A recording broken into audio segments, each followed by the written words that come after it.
할렐루야! 하나님은 살아계십니다. 어제나 오늘의 영원토록 동일하십니다. 하나님의 크신 은혜와 사랑이 언제나 여러분과 함께 하시기를 바랍니다. 추석 명절을 맞이하여서 하나님의 크신 은혜가 여러분의 가정과 생업과 자녀들에게 함께 하시기를 축복합니다. 오늘 주신 말씀을 따라서 자신의 위치를 파악하라는 제목으로 함께 은혜를 나누고자 합니다. 우리가 살아가면서 위치를 파악해야 할 때가 있습니다. 예를 들어서 약속 장소가 어디인지를 그 위치를 파악해야 합니다. 특별히 단체나 개인으로 여행을 가면 여행을 안내해 줄 가이드와 만나는 장소와 위치를 먼저 파악해 두는 일은 중요합니다.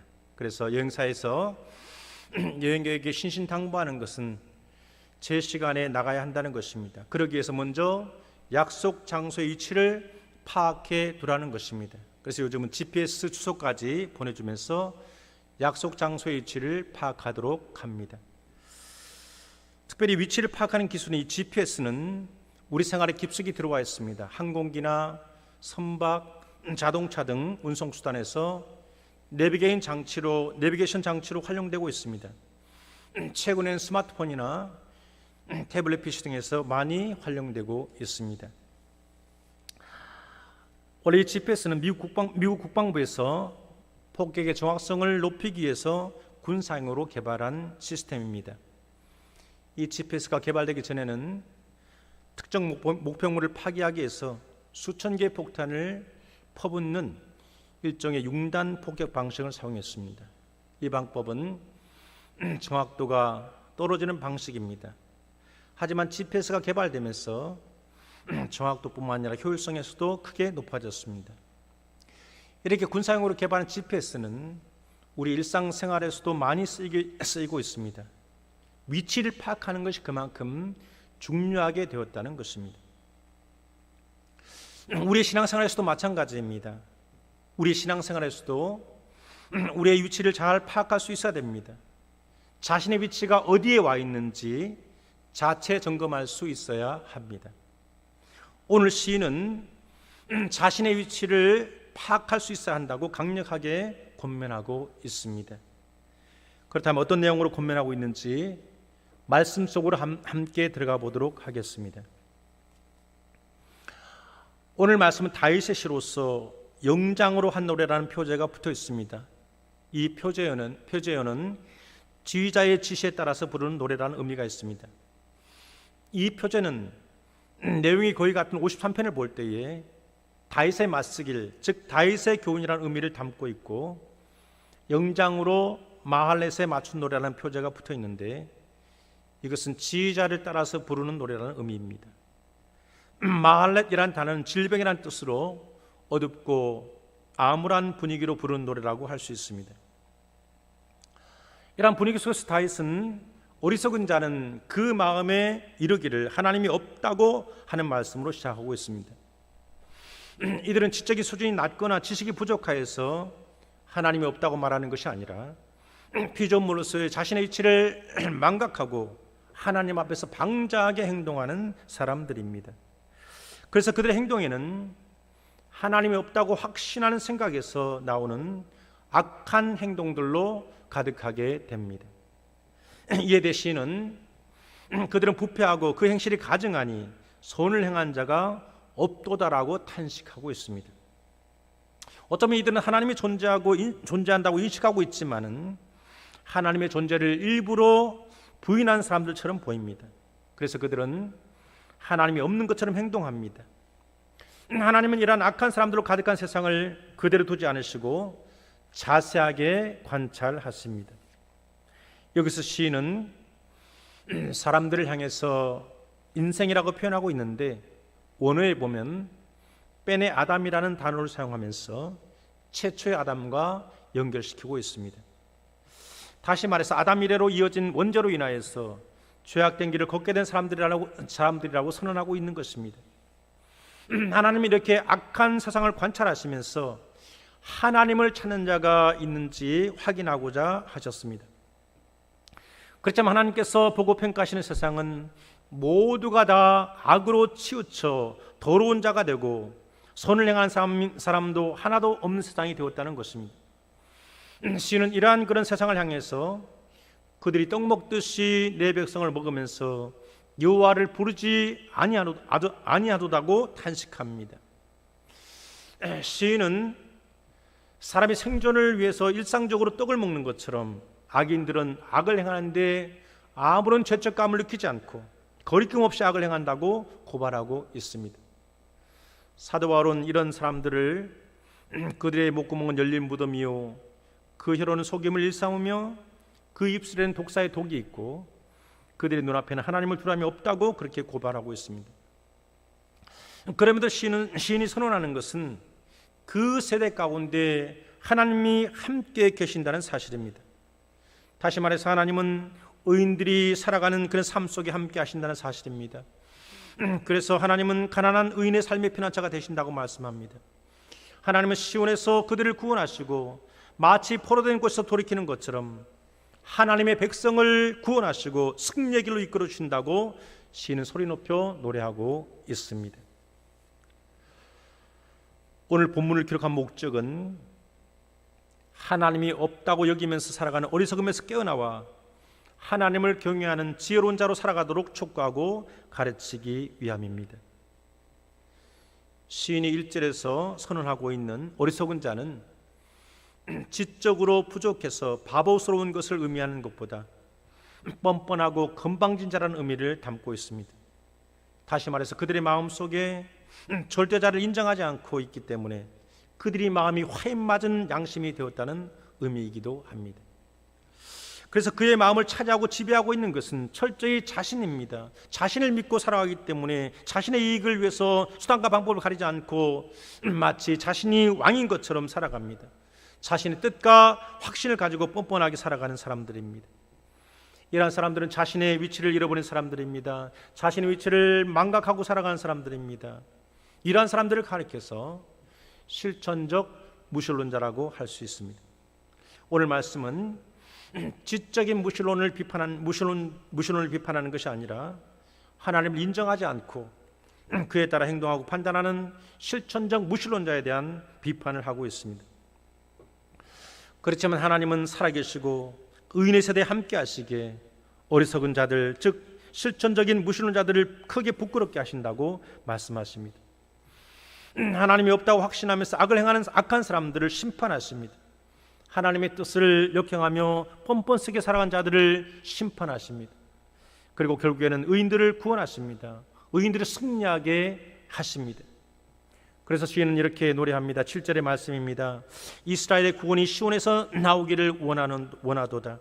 여호와께서 그의 백성을 포로된 곳에서 돌이키실 때에 야곱이 즐거워하고 이스라엘이 기뻐하리로다. 하나님은 의인의 세대에 함께 하셔서 마치 포로된 백성을 해방하게 하셨던 것처럼 고난받고 핍박당한 의인을 구원하시고 해방시켜 주신 분이라는 사실을 나타내주고 있습니다.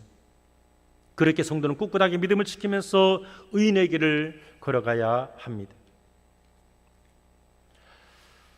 오늘 말씀을 통해서 우리가 실천할 수 있는 것은 실천적 유실론입니다.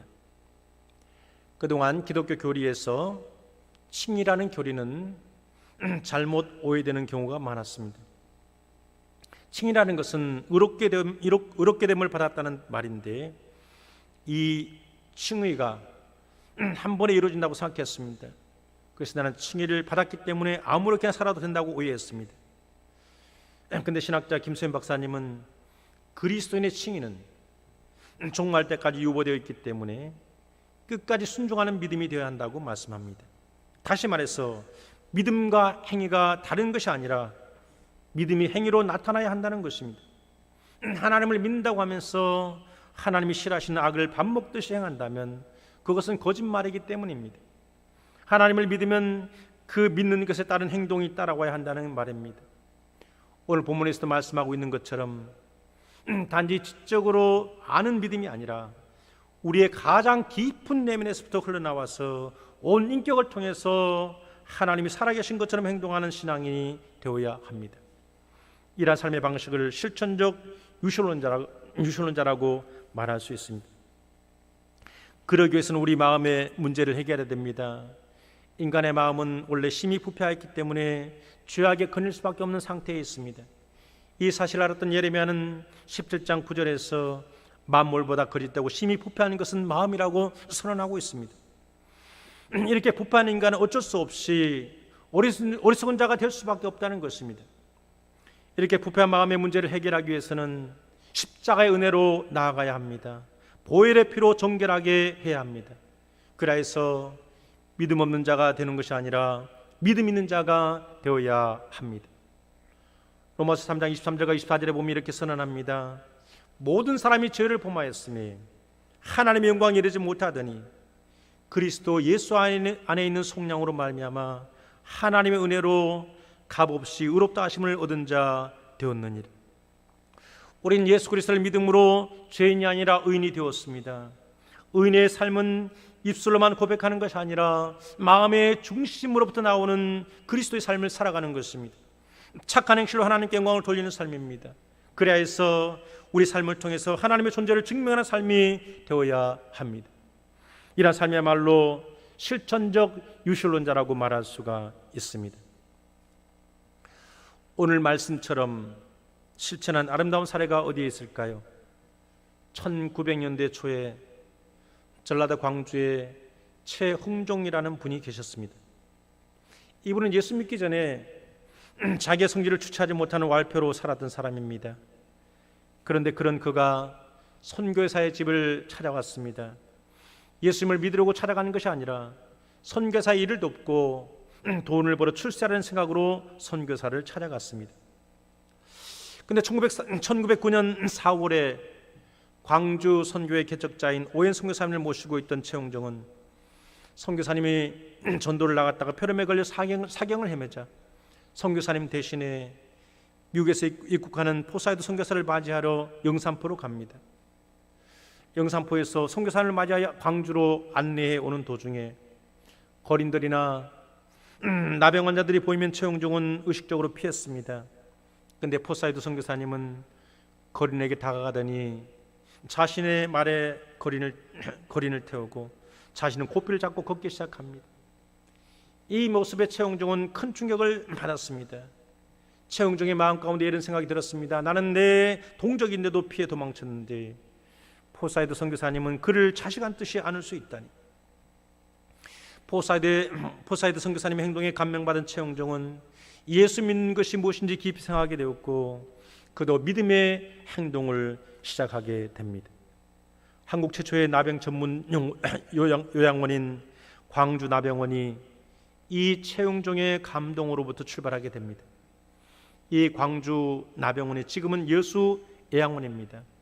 여수 애양원 하면 우리가 손양원 목사님을 생각하지만은 그 출발은 최흥종이었던 것입니다.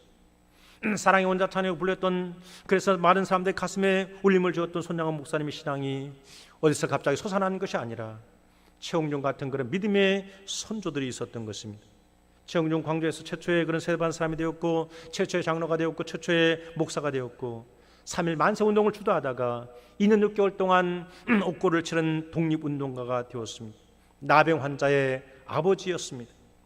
최흥종의 믿음은 나라와 민족을 사랑하는 행동으로 나타났고 사회적으로 버림받은 나환자들의 친구로 나타났습니다.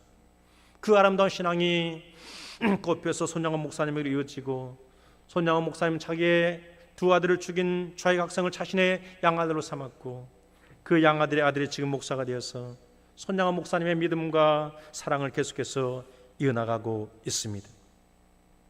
사랑하는 성도 여러분, 우리는 지금 실천적 무신론자에 속하고 있습니까? 아니면 실천적 유신론자에 속하고 있습니까? 시인은 다소 엄중하고 무거운 분위기로 노래를 시작하면서 어리석은 자는 그의 마음에 이르기를 하나님이 없다라고 고발하고 있습니다. 그러면서 그들의 삶은 하나님이 없는 것처럼 뻔뻔하게 살아갑니다. 양심이라고는 전혀 찾아볼 수 없을 만큼 그들의 마음은 심히 부패할 대로 부패해 있었습니다. 하나님은 이런 사람들로 가득한 세상을 바라보면서 그래도 하나님을 찾는 자가 있는지 보려고 계속해서 관찰하셨습니다.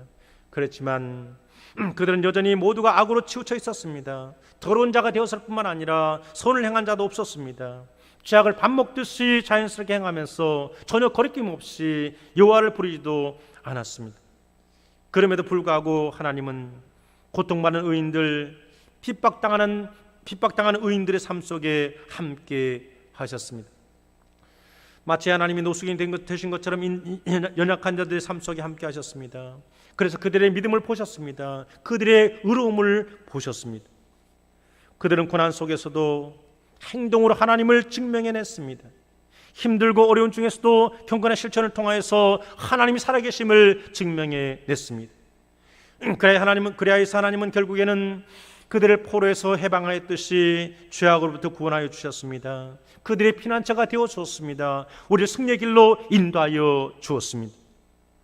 사랑하는 성도 여러분, 오늘 말씀은 이 사실을 전하면서 우리를 실천적 유실론의 삶으로 초청하고 계십니다. 하나님이 없는 것처럼 살아가는 것이 아니라 하나님이 살아계심을 증명한 삶으로 우리를 부르고 계십니다. 그래서 우리 삶을 통해서 하나님을 증명하는 삶이 되기를 원하십니다. 간절히 바라기는 비록 삶이 힘들고 어렵다고 할지라도 꿋꿋하게 우리의 믿음을 지켜나가는 성도들의 삶이 되시기를 바랍니다. 결국에는 승리하는 신앙으로 하나님이 살아계심을 증명하는 위대한 성도의 삶이 되시기를 주님의 이름으로 축복합니다. 기도하겠습니다. 우리를 믿음의 세계로 인도하신 하나님은 심히 부패하고 어리석은 우리를 버리지 아니하시고 구원하여 주시는 분이십니다.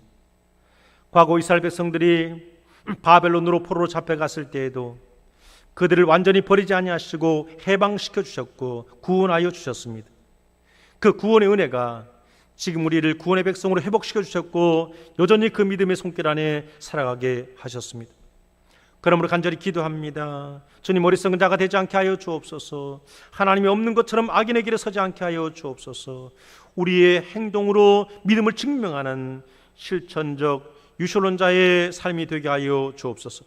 그래서 결국에는 승리하는 삶이 되게 하시고 주님께 영광 돌리는 거룩하고 복된 성도의 삶이 되게 하여 주옵소서. 예수님의 이름으로 기도하옵나이다. 아멘.